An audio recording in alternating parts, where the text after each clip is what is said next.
our topic is amenorrhea of one of the cause. How many types of what is amenorrhea? What is amenorrhea? Cessation of menses is called as amenorrhea. How many types of amenorrhea are there? Primary. When do you call primary amenorrhea?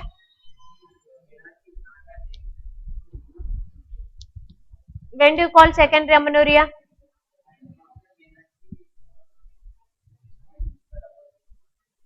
So initially primary amenorrhea means the patient has not yet attained menses.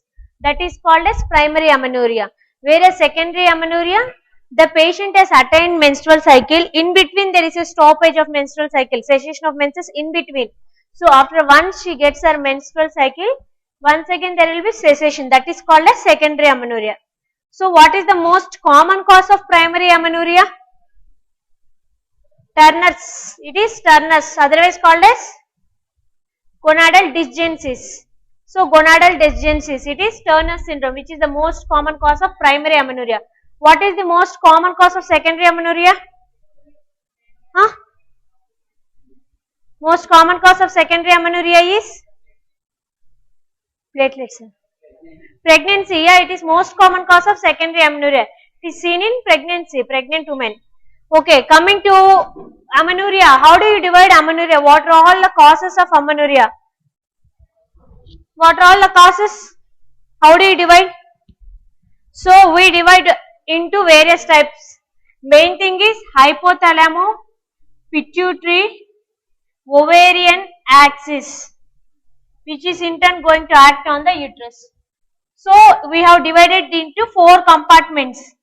The defect can lie at any compartment level. Either the defect can be at hypothalamus level, or at pituitary level, or at ovarian level, or uterus level. So now tell me, what is the other name of PCOD? Steen-Leventhal syndrome. So the question will be, which of the following is not a hypothalamic cause of amenorrhea? So Steen-Leventhal syndrome or PCOD comes under which cause? Ovarian cause. So PCOD is nothing but polycystic ovarian syndrome. So PCOD is the ovarian cause. I will tell you what are all the uterine causes, what are all the ovarian, pituitary and hypothalamic causes. So PCOD is the ovarian cause.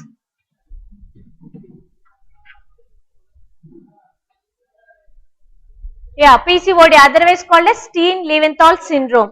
Why it is very important nowadays is it is seen in very young age women. So the most common cause of primary amenorrhea is gonadal dysgenesis. Other than that, nowadays we are seeing PCOD. So if gonadal dysgenesis is not there, nowadays we are seeing, not primary amenorrhea, it is secondary amenorrhea. The patient will get irregular periods and all. So PCOD has increased. So why it is very important? Second important thing is PCOD, the infertility. So the infertility rate is very high. Why? Because amongst infertile women, 20% the cause is ovarian cause. Out of the ovarian cause, it is PCOS. And not only today, we are not only worried about today also I got a young female. She is around 16 years. So she came with irregular cycles, 3 months of amenorrhea followed by bleeding like that. So once I investigated the patient, so she turned out to be PCOS. So what are all the things, what are all the risks she will be having in future? So one thing is PCOD, she will be having irregular periods. Second thing is she may have infertility problem. Third thing is it won't end with the infertility problem. There are associated risk factors. So in future she can develop either diabetes or hypertension or cardiovascular disease or endometrial cancer. Why endometrial cancer? Continuous anovulation. Suppose if there is continuous anovulation, will it cause ovarian cancer? Patient with PCOS. So the risk of ovarian cancer increases, decreases? Increase or decrease? Why decrease? So whenever the ovulation occurs, the process, why the cancer? It is nothing but the replacement of one epithelium by other epithelium. So whenever the patient undergoes ovulation, every time the membrane alters. So every time it undergoes the changes, so the chances of metaplasia, dysplasia is high. So a patient on chronic anovulation means she is not at all releasing the egg. So the ovary will not be affected. So the chances of ovarian carcinoma is very low. Remember this point, this was asked for you. So a patient on chronic anovulation, high estrogen, it is going to cause endometrial cancer but not ovarian cancer. So etiology, what is the main cause of this PCOD? Why a young lady presents with PCOD? There are many polycystic ovarian many polycystic ovaries. Why a young lady presents with PCOD? Coming to first thing, the cause is insulin resistance. That's why we give what tablet? Metformin. The main pathology here is insulin. So what do you think, from where is the insulin secreted? Normally where is the insulin secreted? So does it have insulin as why? Then how it is related to the ovary, uterus and all? Insulin has got receptors even on the ovary. So it is called as IGF-1, insulin like growth factor. So insulin like growth factor 1 receptors. Because of these receptors, the patient will be having PCOD. So what is the cause? Main thing is insulin resistance. So normally what is the function of this insulin? So what this insulin is going to do? It induces LH. How many cells are there? Normally what are all the types of cells in ovary? What is 2 cell, 2 gonadotrophin theory? Theca cell and theca. This is theca cell. This is granulosa cell. Theca cell main predominant hormone is LH or FSH? Theca cell, what is the predominant hormone? LH. Granulosa cell? FSH. So how this insulin is going to do? This insulin induces LH cells to cause theca cell hyperplasia. This is insulin. So the theca cells will keep on multiplying. So there will be more theca cell hyperplasia. That is why the ovarian stroma, if we see ultrasound scan of the PCOS ovary, the ovarian stroma is increased. It is because of theca cell hyperplasia. So this insulin is going to increase theca cell. So what will happen if theca cell hyperplasia occurs? Inside what is happening inside the theca cell? Tell me. Cholesterol is converted to androgens. Very good. The cholesterol is converted here to androgens. So more hyperplasia means more androgens. That's it. So more hyperplasia, the patient is landing in more androgens.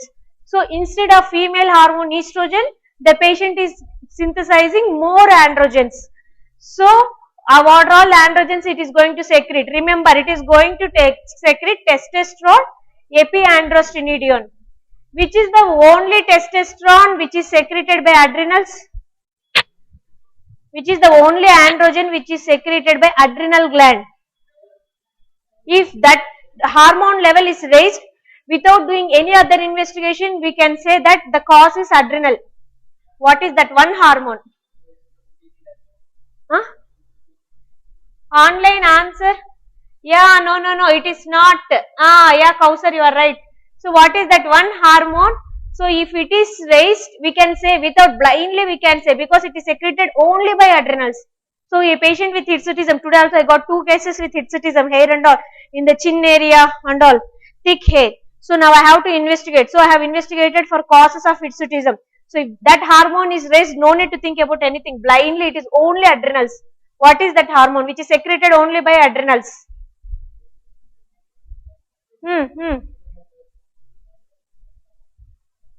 It is dihydroepiandrostenedione, not DHEA. Sulfate. Dihydroepiandrostenedione sulfate. Okay. It is DHEA, yes, if sulfate. It is secreted only by adrenals, not by any other organ. So if DHEA is raised, definitely it should be a adrenal tumor. While I was doing my PG, I got a very good case of adrenal carcinoma. Entire body, her hair was like as if like a male hair, more than male hair. Entire chest, breast and what cheek, face, everything she had very excess hair. So we investigated the patient, the DHS levels were very high. So we have done scan abdomen, it was adrenal carcinoma, adrenocortical carcinoma. Finally we have resected the mass and all. So the one hormone which predicts us is DHEAS. Coming back to our thing. So what are all the various androgens? So they secrete testosterone, epiandrostenedione. Why we should be worried about these androgens? So these androgens in the periphery, they are going to get converted to the estrone. Okay, they are going to get converted in the periphery. So in the body, female body, peripheral conversion can also be there. So not only the ovary is the site of estrogen production. In the peripheries, why menopausal woman, from where is the estrogen secreted? Menopausal woman, does she secrete estrogen? It is peripheral conversion, estrone. So the predominant estrogen in menopause is estrone. So from where it is secreted, the ovary has stopped secreting, but estrone is there. From where? It is peripheral conversion. So peripheral fat, whatever is there, so it is going to convert the androgens into estrogens. So it is predominantly estrone.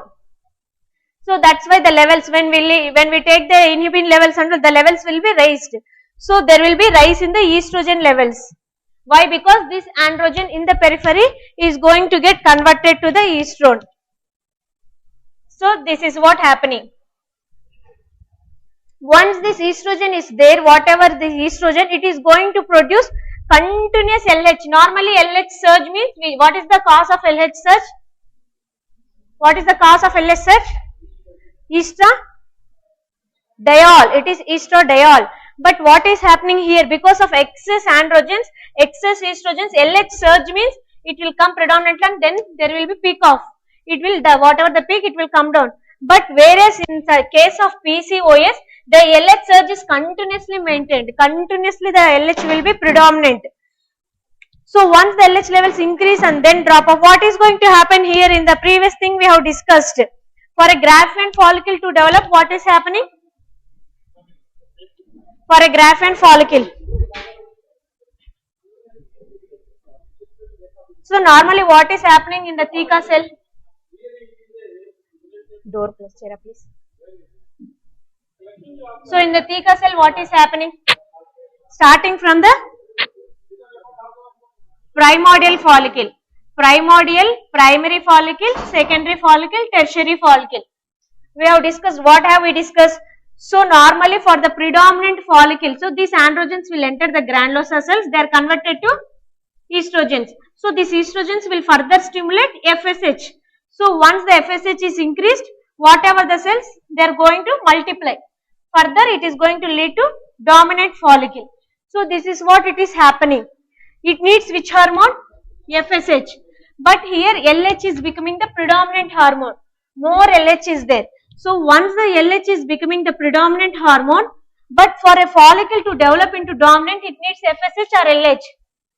FSH, that's what we have discussed. So for a follicle, once the FSH comes, it once again stimulates, produces estrogen. So once estrogen, once again it is going to stimulate receptor. So like this, for the dominant follicle is seen. But in a case of PCOH, LH ratio is very much increased when compared with FSH. FSH is either normal, remains, okay? It remains normal. But because of more LH here, whatever the follicle coming to primordial, it will enter into the primary, but not into the tertiary phase. Okay? It is getting blocked here because LH is predominant and LH is more than the FSH. When we take by LH by FSH ratio, the ratio will be 3:1. So the LH is very high. In such a cases, the primordial follicle cannot develop into dominant follicle. It is getting blocked at this phase itself. Okay? So the dominant follicle is not seen. Once we take a scan of the PCOD patients, there will be multiple cysts which are in the immature form. I mean not in the dominant follicle. Dominant follicle is single. Or how much size it should be? 18 mm. Here there are multiple cysts. So all have come from the primordial to primary or secondary. There they got blocked. They are further not developing into the dominant follicle because of this defective FSH. Is it clear, the pathology? These hormones are very important. They have asked for you. So the LH will be increased, but FSH remains normal. There is no alteration in the FSH level. Is estrogen increasing or not? Estrogen is increasing. So this leads to rise in the estrogen and inhibin level. This in turn is going to cause high LH surge and continuous secretion of the LH. So coming to estrone by estradiol ratio. Why estrone is increasing, not estradiol? Peripheral conversion. Here we are seeing in PCOS patients are most of the times obese patients. So obesity, what is going to happen? Whatever the theca cell hyperplasia, excess androgens, they are taken to the periphery. So in the periphery they are getting converted to the estrone. So peripheral synthesis only estrone. Estradiol is by the ovary. Okay, that's why the estrone by estradiol ratio automatically increases. And one more thing is hyperandrogenism. So whenever these androgens are there, very important thing is they are going to decrease SHBG, that is sex hormone binding globulin. Remember, estrogens always increase HSBG, whereas these androgens, they are going to inhibit sex hormone binding globulin. So what is this main function of sex hormone binding globulin? So this is nothing but a protein which is synthesized from the liver. This HSBG will bind with the testosterone. So in females, what is going to happen?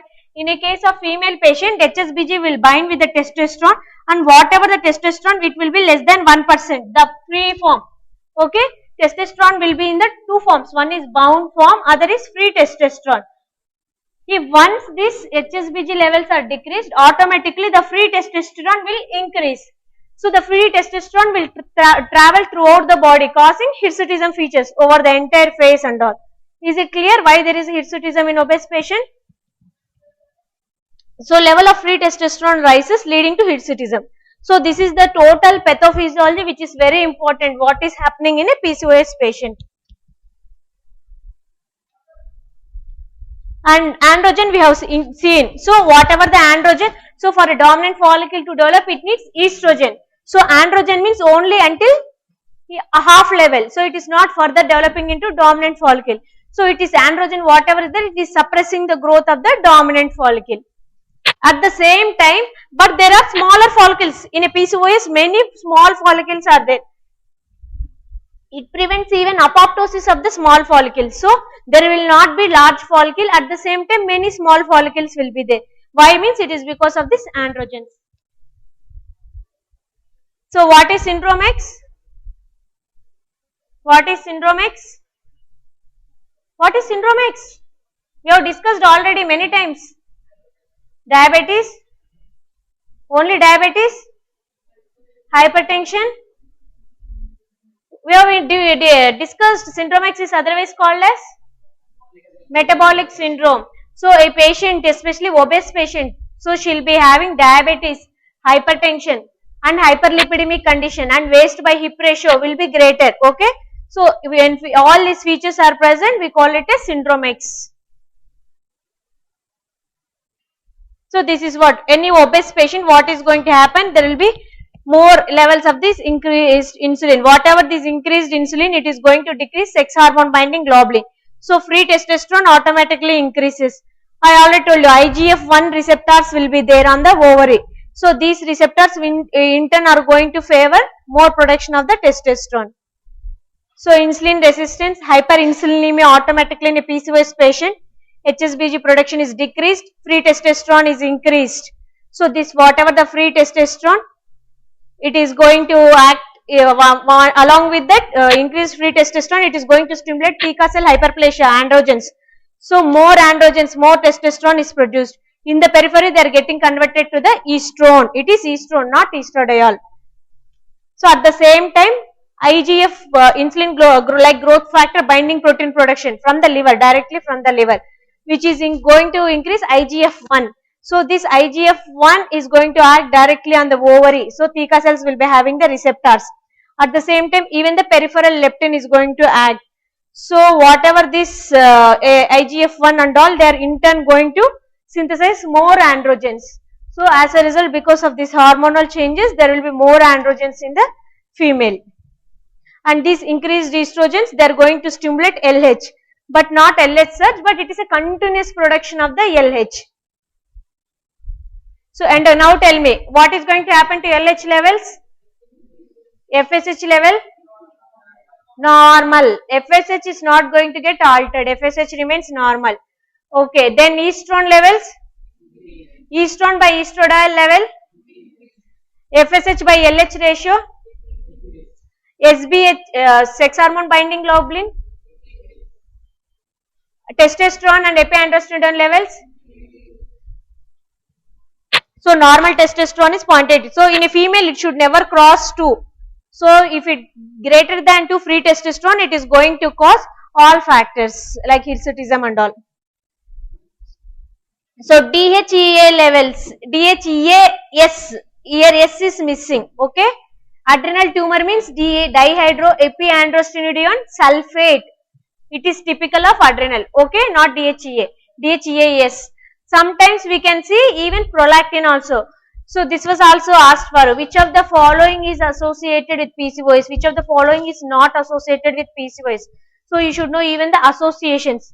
So syndrome X, is it associated? So the features of syndrome X are diabetes, hypertension, hyperlipidemia. So these are all associated. Other than this, what is associated with PCOS? Other than this, the prolactin, sometimes the prolactin levels, hyperprolactinemia can also be seen in these patients, and sometimes hypothyroidism. So, okay, along with PCOS, we can see mixed hypothyroidism. And fasting insulin levels, the insulin levels will automatically raise. That's what we have discussed. And this is different, I'll tell you. So now tell me, what are all the various causes of hirsutism? I told you today I got 2 patients of hirsutism. Young patients, they presented with hirsutism features. So what are all the investigations I should think about, and what are all the first tell me causes, then I will investigate. What are all the investigations you want to write? Yeah, one is very good. Young patient, always PCOS, rule out PCOS. It is associated with hirsutism. Other than that, what are all investigations? What all investigations you want me to write to that patient today, whoever has come? So PCOS investigations, what are PCOS investigations? This is very important for you. What are all the PCOS investigations? What investigations we have done? First, remember, any patient, if the question says a young or old or whatever the female presented with galactorrhea and hirsutism, amenorrhea and hirsutism, what is the first investigation you want to do? First, only one investigation, one best investigation. Amenorrhea with hirsutism, galactorrhea hirsutism, whatever. When the question says it is hirsutism, so if your question asks about hirsutism, hirsutism is abnormal hair. Abnormal hair is because of which hormone? Testosterone. Directly first test is go for testosterone. So first test you want to do is testosterone. Okay, next test for PCOS, what test you want to do? Only testosterone? There are many causes of testosterone. How do you confirm PCOS? Just now we have discussed what hormones?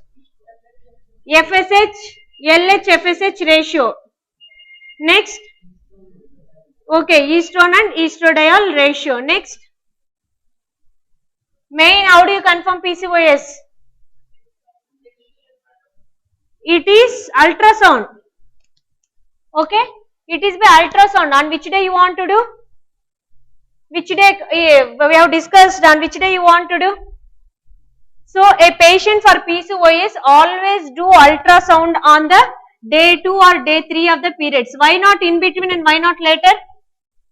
Suppose if the patient is ovulating or may not be ovulating, but if you do in the middle or later, it mimics the picture of a ovulating. Either it can be even normal also, you cannot know, okay. In such a cases, whereas immediately of the menstruation, is there ovum? Dominant follicle will be there or not? There will not be there. So how many follicles will be there? Only less follicles when compared with the later phase. So to confirm it, always do it on the day 2. So ask the patient, I gave tablets and I asked the patient to come on day 3 of her periods. So she came on day 2 of her, day 2 or day 3, anything is okay. So I have done a scan on day 2 of her periods. So the scan report turned out as PCOD. At the same time, even I advised day 2 FSH and LH. Today she got the report with increased LH by FSH ratio. Now this confirms the PCOD. Okay. So what investigations you want to do? Hirsutism. Only PCOD cause? She is having regular periods. One more patient has come last 1 week back, who stays in my same apartment. Same complaint, came with complaints of hirsutism. She is having regular cycles. So other than PCOD, what other cause can be there? Huh? Adrenal, very good. Adrenal, what is the investigation for adrenal? The investigation for adrenal is DHEAS. Other than DHEAS, DH is mostly raised in cases of carcinomas. So other than that, one very important investigation, congenital adrenal hyperplasia, 17 alpha hydroxy progesterone. So 17 alpha hydroxyprogesterone to rule out congenital adrenal hyperplasia. How many types of CH are there? Two types are there. One is early and late.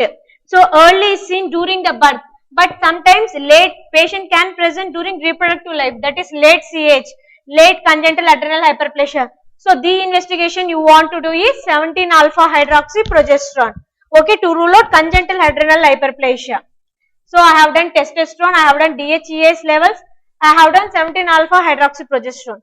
These are all the investigations which should be done if the patient presents with hirsutism. Is it okay? So either from nothing but the androgens whatever in the body are produced either from the ovary or from the adrenals. So I am ruling out the two causes. This is ovary, this testosterone and all PCOD features. Normally I am seeing whether the patient is really having increased testosterone or not. Next ovarian cause I am confirming by this. So these two comes under adrenal causes. Okay. That is how I rule out. This was asked for you. What are all the investigations you do in a case of which of the following investigation you don't want to do, or which of the following investigation you want to do. And specifically if your question says it is hirsutism, the first investigation is testosterone. This is very important class for you. The entire today whatever the topics, the disorders of menstruation, amenorrhea and all, if you read on your own, definitely you cannot understand even 5% of it. Okay, once you understand the concept, you can answer any question regarding these topics. So the three important topics today I am covering. So clinical features. So automatically I told the patient most of the times she will be obese woman. So the BMI will be increased, the weight hip ratio is increased, and the typical features the patient presents with amenorrhea or oligomenorrhea, hirsutism and infertility.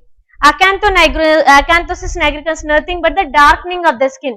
So over the nape of the neck you can see, previously the patient says I am totally fine, nowadays I am developing darkening of the skin, especially in the axillary region and nape of the neck and groin. So it indicates the patient is having insulin resistance.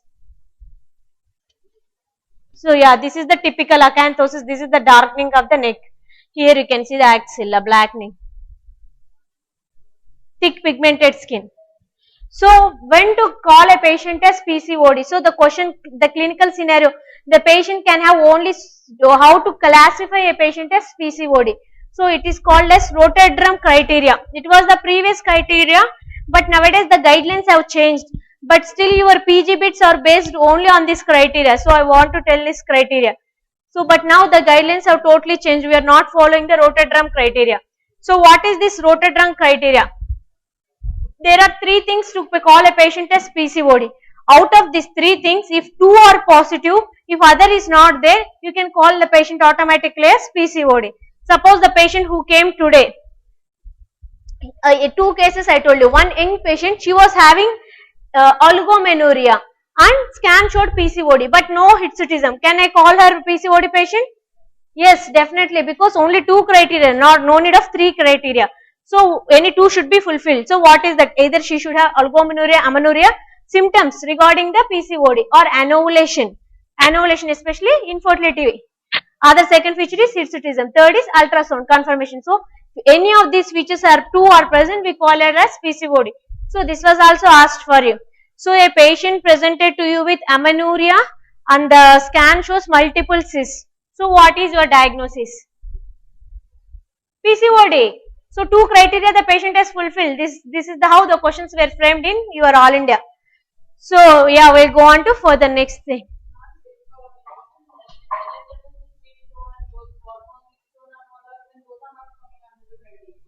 No, hormones are not will not come under the criteria. Hormones we decide, there are further confirmation.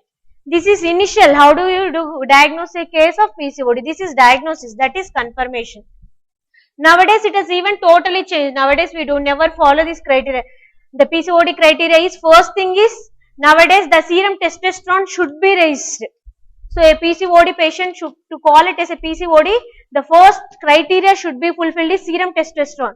So that serum testosterone is not raised, we don't call her a PCOD patient nowadays.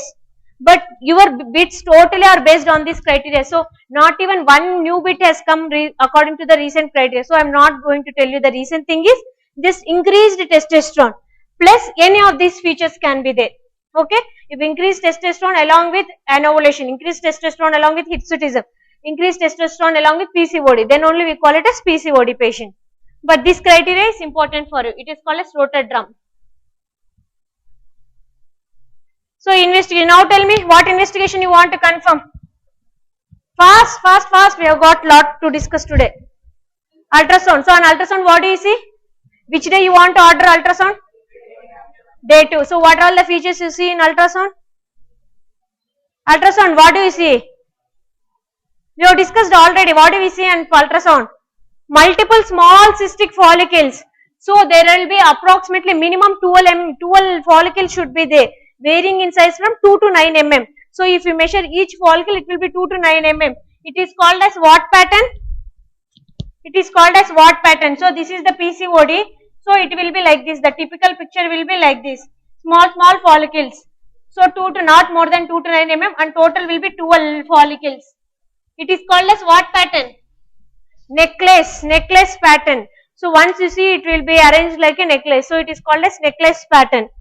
So 12 or more follicles, each of 2 to 9 mm in size. And we measure the total ovarian volume. Total ovary size will be taking from here to here. And the ovarian volume is greater than 10 cc. Okay, 10 ml. Okay, this is one of the feature. And in between there is ovarian stroma. So we see ovarian stroma. What is going to happen to ovarian stroma? Increase or decrease? Decrease or increase? Why? Why there is increase in ovarian stroma? Theca cell hyperplasia we have already discussed. So this LH is going to cause theca cell hyperplasia. So the ovarian stroma is automatically increased. Okay, it is nothing but the theca cell hyperplasia. This is only going to secrete more and more LH. Okay, that is how the ultrasound scan picture will be. So the enlarged ovaries will be there, the increased stroma will be there, 12 or more small follicles of each 2 to 9 mm size placed peripherally. And associated sometimes there can be endometrial hyperplasia. Why endometrial hyperplasia? Anovulation, continuous anovulation. Okay, because of that there is endometrial hyperplasia. So if you have any doubt, if the serum testosterone is raised, so I need to rule out other causes of increased testosterone. So rule out only testosterone, whatever the male hormones are produced from two sides. One is from ovary, one is from the adrenals. In a case of female, so rule out the two other causes. Adrenal causes, do an abdominal scan. Previously I told you what the patient, adrenocortical carcinoma. We have done a scan, the scan showed it is carcinoma. So ultrasound, when do you do ultrasound? Which phase? Which phase you want to do ultrasound? Early follicular phase, okay, proliferative phase. And one more, the best diagnostic test for PCOD, I mean we are confirming with TVS scan only, okay. Other than that we can even go for laparoscopy, but for confirmation we are not using laparoscopy, okay. We are using laparoscopy in a PCOD patient only for therapeutic reasons. Don't confirm laparoscopy, PCOD with laparoscopy. The question says the confirmation, it is by transvaginal scan, okay. So yeah, here you can see very good picture. This is the total ovary. So this is the ovary. Are you able to see white thing here? That is the stroma. And this is each follicle. 1, 2, 3, 4, 5, 6, 7, 8 like that. Is it clear? So multiple follicles placed peripherally and ovarian stroma is increased. This is one more typical. So this is the PCOD. So these are all the small follicle predominant. If you measure the size, they will not be more than 2 to 9 mm. And this is the laparoscopic picture of the ovary, which is enlarged and cystic ovary. This is the uterus. So these are two bilateral. This is the typical pieces. So you can see the uterus. So when compared to the uterus, the ovarian sizes will be increased, the width will be increased. So these are two bilateral enlarged and cystic ovaries. These are two cystic ovaries. So treatment. Now tell me, what is the treatment? Which treatment you want to give? First, what all the patient is, what complaint she presented to us? First complaint is oligomenorrhea, amenorrhea. So we have to treat oligomenorrhea, amenorrhea. So you need, second treatment is what complaint? Second complaint, hirsutism. So you want to treat hirsutism. So coming to how do you treat? First thing, what is the main pathology here? What is the main pathology? Main culprit is insulin resistance. Main, the culprit here is insulin. So what drug you want to give to decrease the insulin levels? Metformin, the drug of choice what we give in PCOD. The main thing is whatever the OC pills you are giving, what it will do? It will act on the, OC pills are going to act on the hypothalamus and pituitary, and they are going to alter the uterus, okay, only the proliferative or secretory phase, but not the main insulin. So the insulin will be continuously acting on this, and once again the patient will be in PCOS. Now we will target insulin. That's why a patient with PCOS, the main first line of treatment is target the insulin, the main cause. So give metformin so that the insulin levels will automatically decrease. So coming to treatment, moreover, why this excess production of androgens? The second cause is a PCOD patient, obese patient, peripheral conversion of androgens to the estrogens. So we need to avoid even that. So ask the patient to reduce her weight. Once she reduces almost 7% of the weight, her ovulatory status will come back to normal. So once a obese patient will come, don't tell her, suppose she is 100 kgs, don't tell her go after 1 month or 2 months, come with around 50 to 60 kgs. So even if she can reduce 7% of her weight, automatically the ovulatory status will come back. So that is very important. Second thing is hormones to control menstruation. What hormone you want to give? PCOS patients, the important what we give is OC pills to maintain her regular cycles. Why OC pills? Means OC pills are going to regulate FSH levels. They are going to act on the pituitary. Remember, OC pills, where do they act? They act on the GnRH and pituitary. Okay, they are going to act on hypothalamus and pituitary, and they are going to alter the secretions of the FSH and LH. So it normally PCOS increased LH is there. So this LH and FSH ratios they are going to monitor. At the same time, they will make so that the LH and FSH ratio will be normal. And why cyproterone acetate? What is the cyproterone acetate? OC pills. There are many OC pills. Which OC pill you want to give? Which generation OC pill you want to give for hirsutism patient? So a OC pill, especially why a OC pill which is containing cyproterone acetate, it comes under trade name of Crimson. So it comes under trade name Crimson. Why cyproterone acetate is? It is a drug which is going to inhibit production of androgens, peripheral androgen production. So the patient, a PCOD can present with hirsutism. So it is going to act at the same time. It is going to maintain her menstrual cycle. Second thing is it is going to decrease her hirsutism. So that is how the drug acts. So if you want to give a OC pill, go for OC pill which is containing cyproterone acetate. So for my patient today, I gave her Crimson. Asked her to come back after 3 cycles of Crimson and recheck.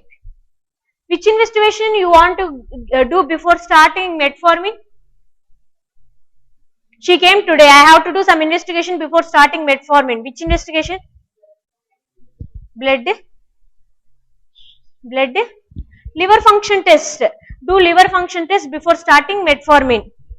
Does metformin produce hypoglycemia? No, metformin will not produce. Even though it is an anti-diabetic drug, remember, metformin will not produce hypoglycemia. So coming to estrogen.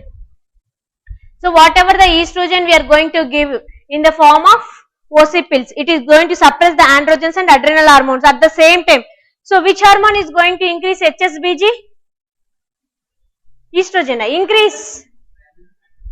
Testosterone will increase. That's what we told you. Androgens, it is, androgens are going to decrease. HSBG, estrogen is going to increase. Androgen is going to suppress. So once you give this estrogen, it is going to raise the secretion of the HSBG.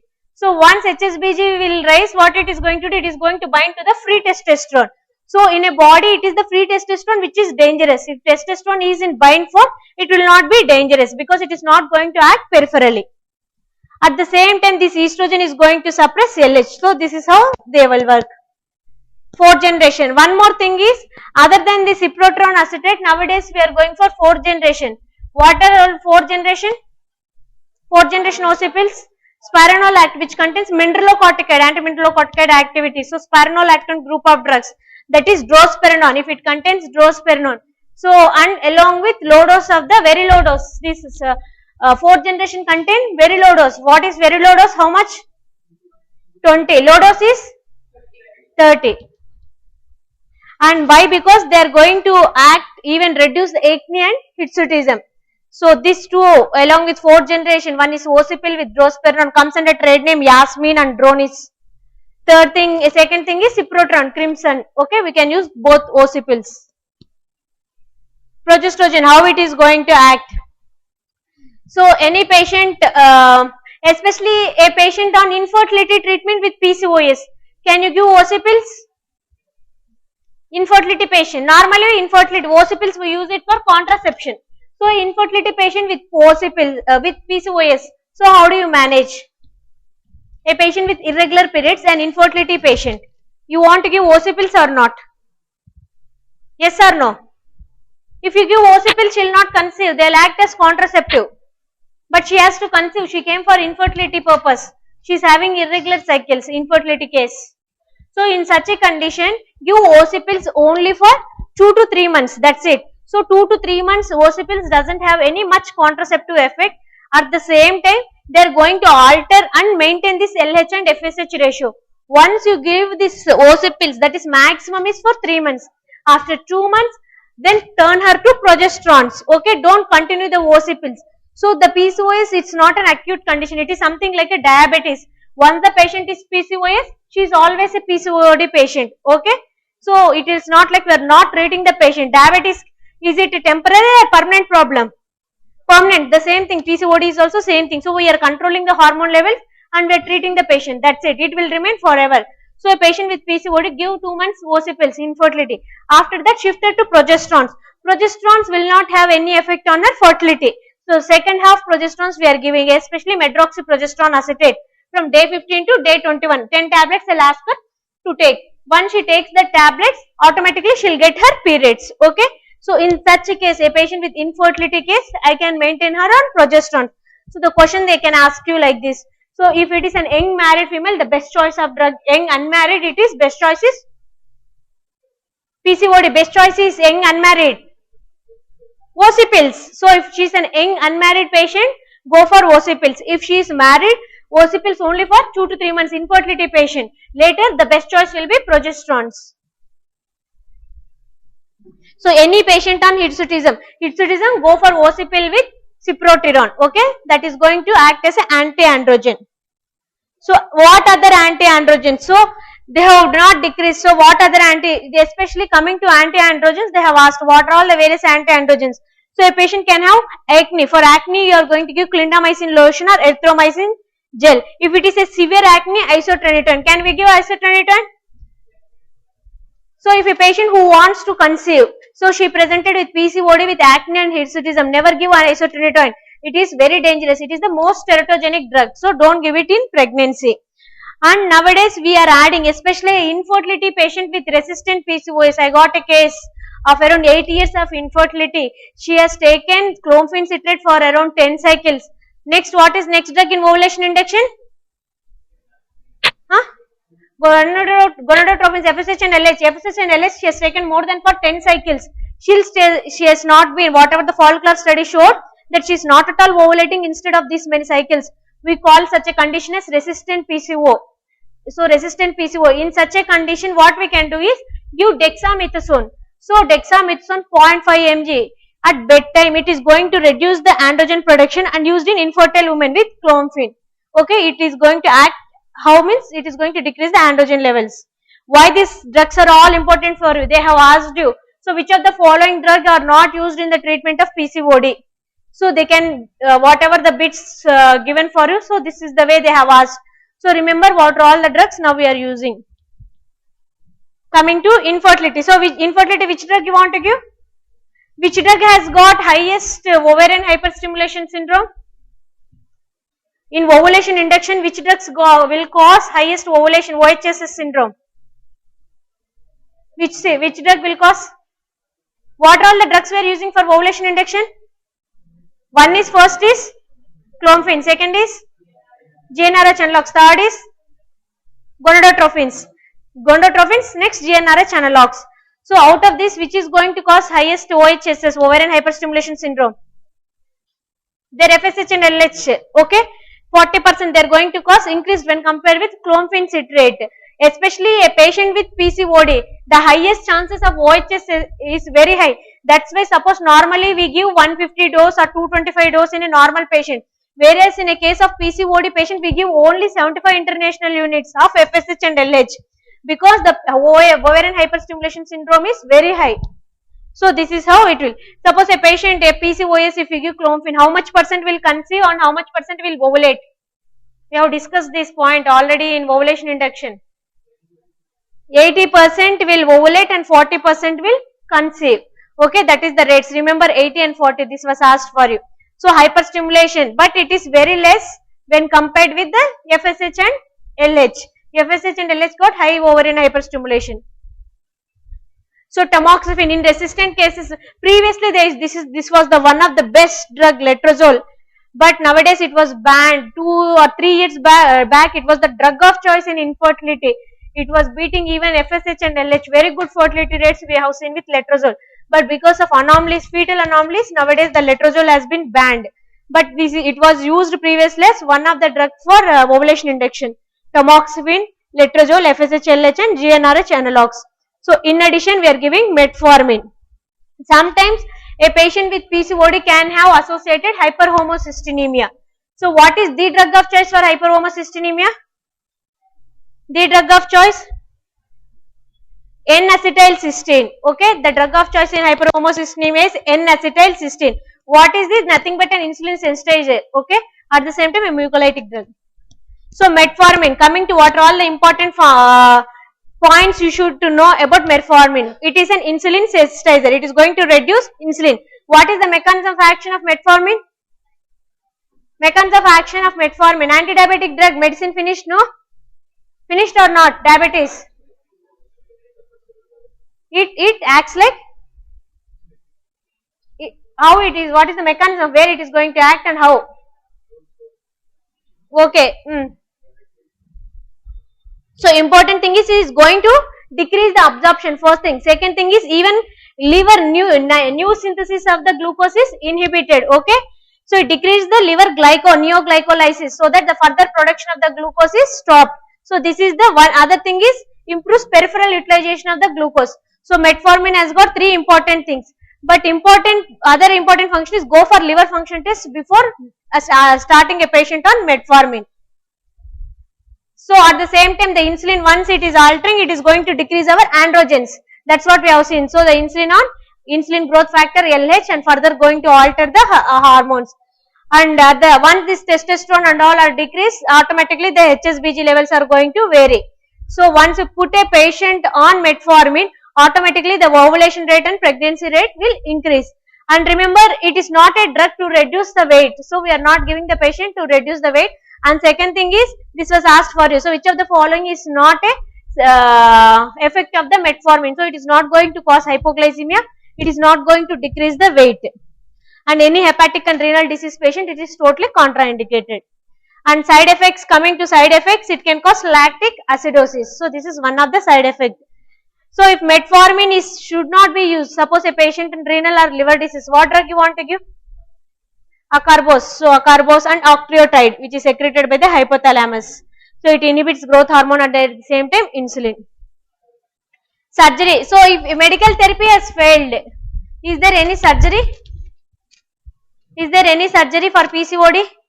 Medical therapy, that's what I told you. PCOD patient have given medical treatment, infertility, she has taken more than 20 cycles for clomiphene, GnRH, everything. So now what is other alternative? They want a child. What can I do? I have given drugs but everything failed. Is there any alternative? What is the surgery? It is called as laparoscopic ovarian drilling. Laparoscopic ovarian drilling. What we will do is, we will drill the cyst. Whatever the abnormal cysts are there, we will go by laparoscopic method and we are going to make punctures. Not more than 4 punctures. Previously they used to coagulate, directly use cautery and they used to coagulate.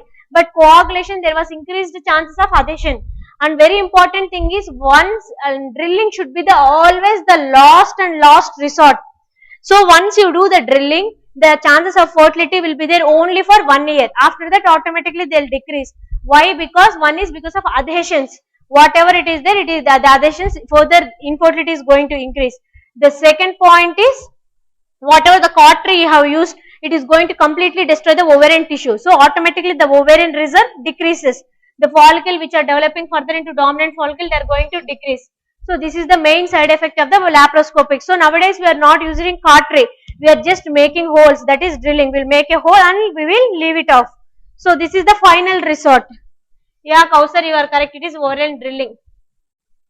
So when do you want to go for surgery? If the medical therapy fails, and especially in infertile women, whenever whatever the treatment we have given, it failed. And hyperstimulation with ovulation drugs we are giving, whatever the drugs we are giving, the patient is landing in OHS syndrome, ovarian hyperstimulation syndrome. So in such a cases we can go for surgery. So yeah, this is very good picture. So they are making holes on the ovary. So not more than 4 punctures.